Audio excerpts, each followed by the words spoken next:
Rossiyaning Yekaterinburg shahrida huquq-tartibot idoralari tomonidan migrantlarga qarshi keng ko'lamli tekshiruv reydlari o'tkazildi. Более 80 мигрантов задержаны полицейскими Екатеринбурга в ходе рейда на хладокомбинате. Amaliyot Rossiya Milliy gvardiyasining maxsus tezkor bo'linmasi Sobir ko'magida tashkil etilgan. Reyd davomida Rossiya Ichki ishlar vazirligining Yekaterinburg shahar boshqarmasi jinoyat qidiruv xodimlari xladokombinat hududi va unga tutash obyektlarini tekshirgan. Tekshiruv jarayonida Markaziy Osiyo davlatlari, xususan O'zbekiston, Tojikiston, Qirg'iziston va Qozog'iston fuqarolari istiqomat qiladigan yotoqxona aniqlanib, u yerda yashovchi shaxslarning hujjatlari ko'zdan kechirilgan. Первая смена и второй смена.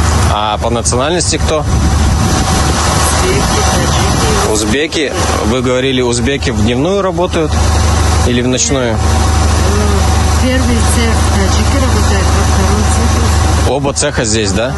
Shuningdek, migrantlar mehnat qilayotgan baliqni qayta ishlash zavodi ham tekshiruvdan o'tkazilgan. Reyd yakunida 80 dan ortiq migrant turli huquqbuzarliklar, jumladan migratsiya qonunchiligini buzish, ro'yxatdan o'tmasdan yashash va mehnat faoliyatini noqonuniy amalga oshirish gumoni bilan vaqtincha hibsga olingan. Huquqni muhofaza qiluvchi organlar ma'lumotlariga ko'ra tekshiruvlar davom etmoqda. Aniqlangan qoidabuzarliklar bo'yicha ma'muriy va ehtimoliy jinoiy ishlar qo'zg'atilishi mumkin. Ayrim shaxslar Rossiya hududidan majburiy deportatsiya qilinishi ehtimoli ham istisno qilinmayapti. Mazkur reyd Rossiya hududida migratsiya nazoratini kuchaytirish, noqonuniy mehnat va yashash holatlarini oldini olishga qaratilgan navbatdagi chora-tadbir sifatida baholanmoqda. Yekaterinburgdagi reyd shuni ko'rsatadiki, Rossiya hududida migratsiya nazorati jiddiy kuchaytirilgan. Migrantlar yashaydigan yotoqxonalar va mehnat qiladigan korxonalar muntazam tekshiruvdan o'tkazilmoqda. Natijada yuzlab migrantlar vaqtincha hibsga olinmoqda va Rossiya hududidan chiqarib yuborilishi ham mumkin. Shu orada so'nggi kunlarda ijtimoiy tarmoqlarda Alisher Qodirovning Rossiyadagi mehnat migrantlari bo'yicha bildirgan fikrlari qizg'in muhokamalarga sabab bo'lmoqda. Rossiyadagi migrantlarni men u yerdan ketishni chaqirdim, qaytishni emas. O'zbekistonga qaytish masalasi bugungi kunda men boya so'zimni boshida aytib o'tganimdek ish bilan ta'minlash masalasida o'zimizga xos masalalarimiz bor, lekin o'zbek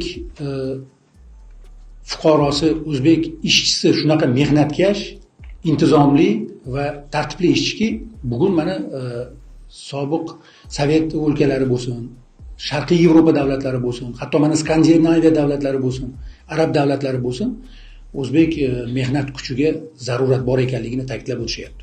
Ayrimlar bu chiqishni noto'g'ri talqin qilib, go'yoki u migrantlarni vatanga qaytishga chaqiryapti degan xulosani ilgari surishmoqda. Ammo videodagi asl mazmun mutlaqo boshqacha edi. Alisher Qodirov o'z chiqishida aniq va ochiq gapirdi. Men Rossiyadan migrantlarni qaytishga emas, ketishga chaqirdim. Bu jumla uning pozitsiyasini to'liq ifodalaydi. Qodirov Rossiyada migrantlarga nisbatan munosabat yildan yilga emas, balki kundan kunga og'irlashib borayotganini ta'kidladi. Bosimlar, reydlar, kamsitish holatlari, huquqlarning poymol etilishi bular endi alohida voqea emas, balki tizimli muammoga aylanganini bildiradi. Shuningdek, u O'zbekiston fuqarolari hech qachon begona davlatda ikkinchi darajali inson sifatida yashashga majbur bo'lmasligi, har qanday iqtisodiy foyda inson qadr-qimmatidan ustun bo'la olmasligini ham qo'shimcha qildi.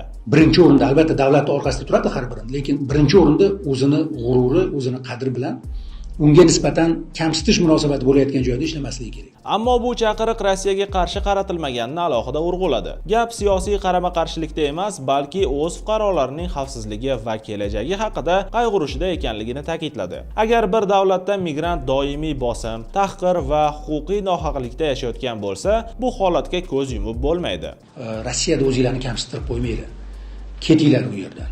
Sizlarni mehnatinglarni qadriga yetishsin kerak bo'lsa. Sizlarni boshqa joylarda katta oyliklar bilan kutishyapti degan chaqiriq edi bu.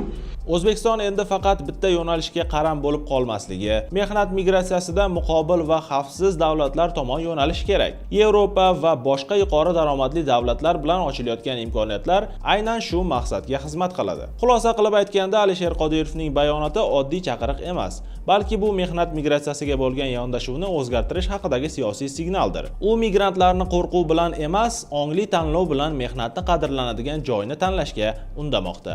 Shu bilan birgalikda O'zbekiston 2030-yilgacha Shvetsiya, Daniya va Norvegiya kabi Nordik davlatlarga jami 50 ming nafar fuqaroni rasmiy va tartibli mehnat migratsiyasi asosida ishga joylashtirishni rejalashtirmoqda.